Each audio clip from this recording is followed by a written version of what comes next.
શું ફ્રેન્ડ્સ, ક્યારે તમે બાજરાના લોટમાં દૂધ ઉમેરી નવીન વાનગી ટ્રાય કરેલી છે? એકવાર મારા કહેવાથી શિયાળો પૂરો થઈ જાય ને તે પહેલાં ફ્રેન્ડ્સ જરૂરથી આ નવીન વાનગી ટ્રાય કરી જોજો, તમને ખૂબ જ પસંદ આવશે. બાજરીના રોટલા તો આપણે બહુ ખાધા ફ્રેન્ડ્સ, પણ એકવાર આ રીતે દૂધ ઉમેરી જો બાજરીના લોટની નવીન વાનગી ટ્રાય કરી લેશો ને ફ્રેન્ડ્સ, તો બધા વખાણ કરતા નહીં થાકે, એટલી સરસ ટેસ્ટી બનશે ફ્રેન્ડ્સ. તો તેના માટે ગેસ ઉપર એક પેન રાખીશું. તેની અંદર આપણે ઉમેરવાના છે થોડા એવા તલ. તલની માત્રા તમે તમારા પસંદ અનુસાર વધુ ઓછી ઉમેરી શકો છો ફ્રેન્ડ્સ. તલ ઉમેરીને તલને આપણે સારી રીતે ફોડી લેવાના છે. અહીંયા બીજું કોઈ જ વસ્તુ નથી ઉમેરવાનું, ફક્ત આપણે તલને અહીંયા શેકવાના જ છે. આ રીતે ચટકવાનો અવાજ લાગે અને તલ છે તે સરસ ફૂલીને ડબલ થઈ જાય ને ત્યાં સુધી આપણે તેને શેકવાના છે. પણ ફ્રેન્ડ્સ, ધ્યાન રાખવાનું કે તલ ઓવરકુક ન થઈ જાય. જો તલ બળી જશે ને તો કડવો ટેસ્ટ કરશે, એટલે ધ્યાન રાખવાનું કે સરસ એવા ફૂલી જાય અને બળે નહીં. તો 5 મિનિટ જેટલો સમય થઈ ગયો છે ફ્રેન્ડ્સ ને તલ શેકાઈ ગયા છે. આ રીતે ચટકવા લાગે એટલે સમજવાનું કે તલ આપણા શેકાઈ ગયા છે. તેને ઠંડા થવા માટે રાખી દેવાના છે. ત્યાં સુધીમાં ફ્રેન્ડ્સ તે જ પેનની અંદર આપણે ઉમેરી દેવાનો છે બાજરીનો લોટ. આ લોટનું માપ ફ્રેન્ડ્સ તમારે અહીંયા ધ્યાન રાખવાનું, ઘરમાં કોઈ પણ એક વાટકી હોય ને તે માપ સેટ કરીને જ તમારે બધું માપ લેવાનું છે. એટલે પહેલી વારમાં જ તમારાથી પરફેક્ટ એવી વાનગી બનીને તૈયાર થાય એટલા માટે. અને લોટને આપણે આ રીતે શેકવાનો છે. આપણે આગળ તલ શેકેલા ને એટલે પેન ગરમ હતું, એટલે અત્યારે ગેસની ફ્લેમ મીડિયમ રાખવાની અને મીડિયમ ફ્લેમ ઉપર આપણે તેને લગભગ 2 થી 3 મિનિટ માટે શેકવાનો છે. અહીંયા ધ્યાન રાખવાનું કે લોટ આપણો ઓવરકુક ન થઈ જાય. આ રીતે 2 થી 3 મિનિટ માટે શેકાઈ જાય ને પછી તેને એક બાઉલમાં આ રીતે કાઢી લેવાનો છે અને ઠંડો થવા દેશું. ઠંડો થઈ જાય ને ફ્રેન્ડ્સ, પછી જે વાટકી ભરીને આપણે લોટ લીધો ને તે જ વાટકી ભરીને આપણે લઈ લેવાનું છે દૂધ. દૂધ અહીંયા આપણે નોર્મલ રૂમ ટેમ્પરેચરવાળું જ લીધું છે, નથી ગરમ કે નથી ઠંડુ. આ રીતે મીડિયમ એવું દૂધ હોય એ જ આપણે લીધું છે. હવે દૂધને આપણે સારી રીતે લોટમાં મિક્સ કરી દઈશું. આ રીતે એક પણ ગાંઠા ન રહે તે રીતે આપણું બેટર તૈયાર કરવાનું છે.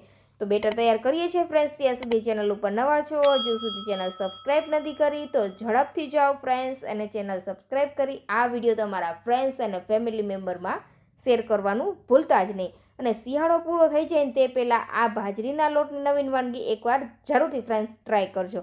તો અહીંયા જુઓ, આ રીતનું આપણું બેટર તૈયાર થઈ ગયું છે અને એક પણ ગાંઠા નથી, તમે અહીંયા ફ્રેન્ડ્સ જોઈ શકો છો.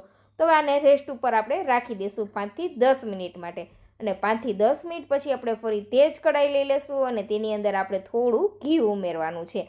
અને આપણે જે લોટ તૈયાર કરીને રાખેલો બેટર લોટનું તે ઉમેરી દઈશું અને સારી રીતે આપણે અત્યારે આને ચલાવતા જ રહેવાનું છે ફ્રેન્ડ્સ. આ વાનગી બનાવો ને ત્યારે જાડા તળિયાવાળું વાસણ હોય તેનો જ ઉપયોગ કરવાનો અથવા નોનસ્ટિક પેનનો ઉપયોગ કરવાનો, જેથી વાનગી તમારી ઝડપથી અને સારી બનીને તૈયાર થાય.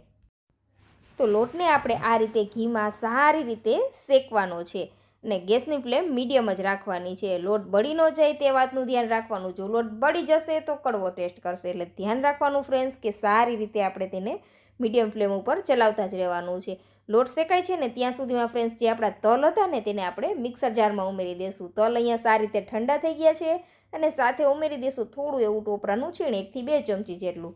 મેઇન ટેસ્ટ નારિયેળના છીણ અને તલનો જ આવશે આ વાનગીની અંદર, એટલે બને ત્યાં સુધી તમે તમારા પસંદ અનુસાર બંને વસ્તુ વધુ ઓછી ઉમેરી શકો છો. તો અહીંયા જોઈ શકો છો લોટ ધીમે ધીમે શેકાવા લાગેલો છે અને ઘી બધું લોટે એબ્ઝોર્બ કરી લીધું છે. પણ આ રીતે આપણે તેને ચલાવતા જશું અને સારી રીતે આપણે તેને શેકવાનો જ છે.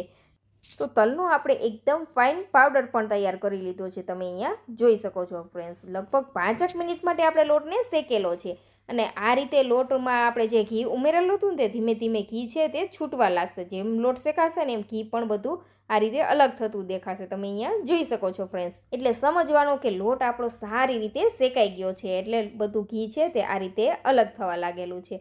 તો આ રીતે ઘી અલગ થતું દેખાય ને ફ્રેન્ડ્સ, પછી જ આપણે તેની અંદર ઉમેરવાનો છે આપણે જે તલ અને ટોપરાના છીણને ક્રશ કરીને રાખેલું તે સાથે ઉમેરીને સરસ મિક્સ કરી દેવાનું છે. લોટ શેકાઈ જાય ને પછી જ આપણે આ વસ્તુ ઉમેરવાની છે, જેથી આપણે ફ્રેન્ડ્સ અહીંયા તલ પણ શેકીને લીધા હતા, એટલે તલનો કાચો ટેસ્ટ જરાય નહીં આવે અને વધુ સમય પણ નહીં લાગે. અહીંયા તલ શેકેલા જ છે એટલા માટે આ રીતે બધી વસ્તુ સરસ આપણે મિક્સ કરી દઈને 2 મિનિટ માટે.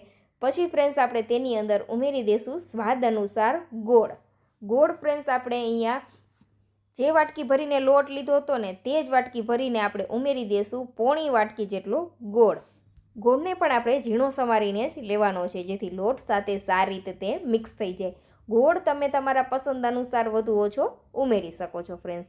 આ રીતે ગોળને સારી રીતે લોટમાં આપણે મિક્સ કરવાનો છે. અત્યારે લોટ ગરમ જ છે એટલે સારી રીતે ગોળ છે તે મિક્સ થઈ જશે. તમે અહીંયા જોઈ શકો છો. અને ફરીથી ફ્રેન્ડ્સ તમે અહીંયા જોઈ શકો છો સાઈડમાંથી ઘી પણ છૂટું થવા લાગેલું છે. તો હવે ગેસની ફ્લેમ બંધ કરી દેવાની છે અને આ રીતે કોઈ પણ એક પ્લેટ લઈ લેવાની છે અને તે પ્લેટની અંદર આ મિશ્રણને સરસ સેટ કરી દેશું. આ રીતે તમારે થિકનેસ જે રીતે જાડી પાતળી રાખવી હોય તે રીતે આપણે પાથળી દેવાનું છે. આ રીતે તમે અહીંયા જોઈ શકો છો ફ્રેન્ડ્સ. સાવ સરળ સિમ્પલ જ છે. તમે જોઈ શકો છો ફ્રેન્ડ્સ. આજે આપણે બનાવીએ છીએ ખૂબ જ સરસ બાજરીના લોટમાંથી ટેસ્ટી અને હેલ્ધી એવી મીઠાઈ. આ રીતે ફ્રેન્ડ્સ એકવાર જરૂરથી ટ્રાય કરજો. ઉપરથી આપણે ટોપરાના છીણથી ગાર્નિશ કરી દઈશું અને થોડીવાર માટે આપણે તેને ઠંડુ થવા માટે રાખી દઈશું. 10થી 15 મિનિટમાં આ રીતે ઠંડુ થઈ જશે ફ્રેન્ડ્સ. પછી આપણે તેમાં આ રીતે કાપા લગાવી દઈશું. અહીંયા તમારે ડ્રાયફ્રૂટ ઉમેરવું હોય ફ્રેન્ડ્સ તો ઉપરથી તમે ડ્રાયફ્રૂટ પણ ઉમેરી શકો છો. પસંદ તમારી છે. તમે અહીંયા જોઈ શકો છો ફ્રેન્ડ્સ. ખૂબ જ સરસ હેલ્ધી ટેસ્ટી અને મોઢામાં જ મૂકતા ઓગળી જાય એવી આપણી બાજરીના લોટની મીઠાઈ તૈયાર છે. શિયાળામાં બાજરો ખાવો સ્વાસ્થ્ય માટે ખૂબ જ ફાયદાકારક છે ફ્રેન્ડ્સ. તો તમે જોઈ શકો છો દાંત વગરના વડીલો ખાઈ શકે ને એટલી સરસ સોફ્ટ એવી આપણી મીઠાઈ તૈયાર છે.